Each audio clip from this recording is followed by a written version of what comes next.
आप शरिया शरिया शरिया करो और भारतीय जनता पार्टी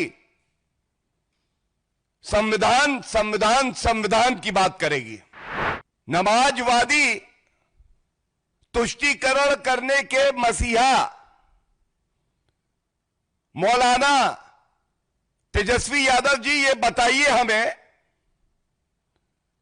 आप संविधान कभी पढ़े हैं? इतना अराजक रवैया आपका क्यों है? सर्वोच्च न्यायालय की अवमानना क्यों कर रहे हैं? जब सर्वोच्च न्यायालय का फैसला अभी आया नहीं, आप कैसे कह रहे हैं कि यह कानून असंवैधानिक है? जो बिहार में अपने आप को समाजवादी बताते हैं, उनका असली चेहरा अगर कुछ है तो वो नमाजवादी है। ये नमाजवादी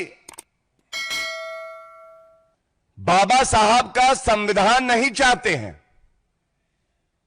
ये नमाजवादी बाबा साहब के संविधान का सम्मान भी नहीं करते हैं।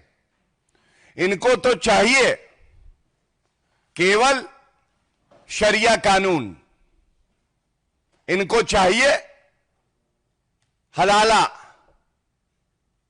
इनकी समझ है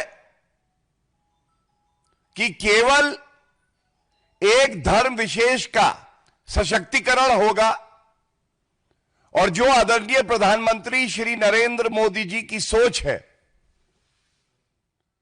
कि दलित, महिला, पिछड़ा समाज, इसका सशक्तिकरण हो, इसका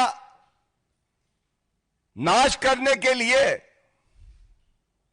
कोई आगे आ रहा है तो ये कहना गलत नहीं होगा वो आरजेडी और तेजस्वी यादव हैं।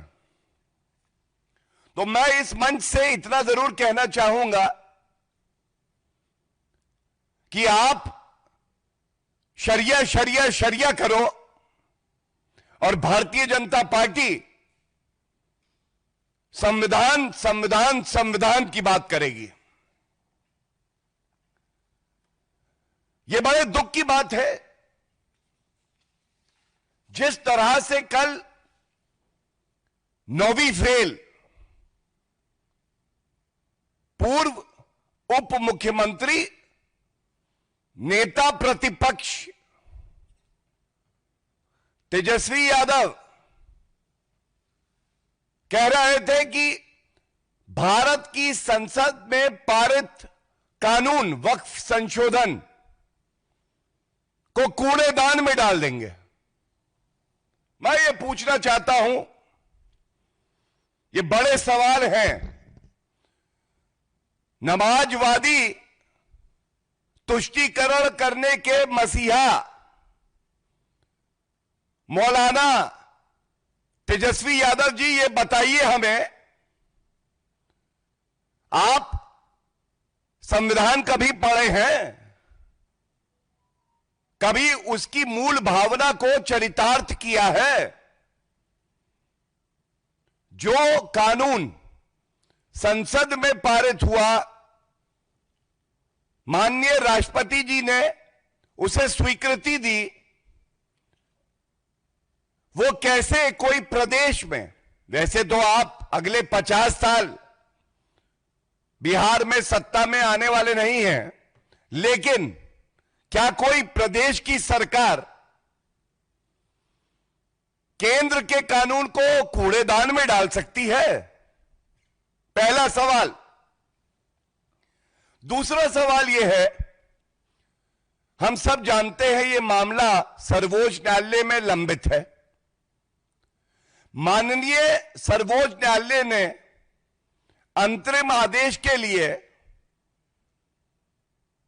इस मामले को ऑर्डर के लिए रिजर्व किया हुआ है।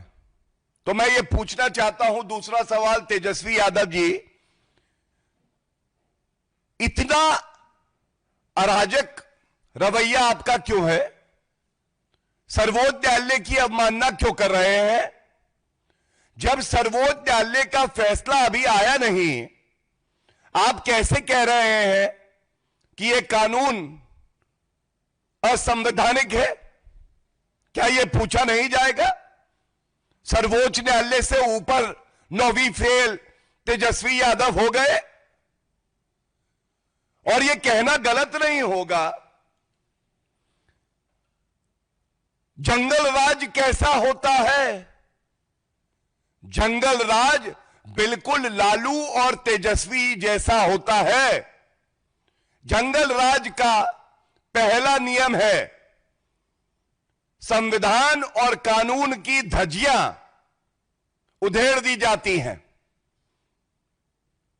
बाबा साहब का संविधान तार तार किया जाता है, और वही काम विपक्ष में रह के तेजस्वी यादव कर रहे हैं। और यह स्पष्ट हो गया है कि अभी चुनाव की घोषणा नहीं हुई है, लेकिन आरजेडी, तेजस्वी यादव और लालू प्रसाद यादव के मन में क्या है? सांप्रदायिक राजनीति करेंगे। जैसा मैंने कहा, हम संविधान संविधान संविधान कहेंगे, वो शरिया शरिया शरिया कहेंगे। ध्रुवीकरण करो, हिंदू मुस्लिम करो, सांप्रदायिकता के बीज बो दो। सांप्रदायिक दंगे चाहते हैं ये लोग। मैं सवाल पूछता हूं तीसरा, क्या तेजस्वी यादव ऐसे मंच पे थे जहां पे सरकार से सवाल पूछे जा रहे हो रोजगार पे, विकास पे, कानून व्यवस्था पे? नहीं, तेजस्वी यादव ऐसे मंच पे थे जहां बात हो रही थी शरिया कानून लागू करने की, जहां हमारे संविधान के तहत एक कानून पारित हुआ और उसको कूड़ेदान में डालने की बात हो रही थी। तो एक बात जान लीजिए तेजस्वी यादव, बिहार की जनता, भारत की जनता यह सुनिश्चित करेगी कि जो बाबा साहब का संविधान और हमारे संसद के पारित कानून को कूड़ेदान में डालने की बात कर रहे हैं, उनकी सांप्रदायिक राजनीति को कूड़ेदान में डाल दिया जाए, यह सुनिश्चित होगा।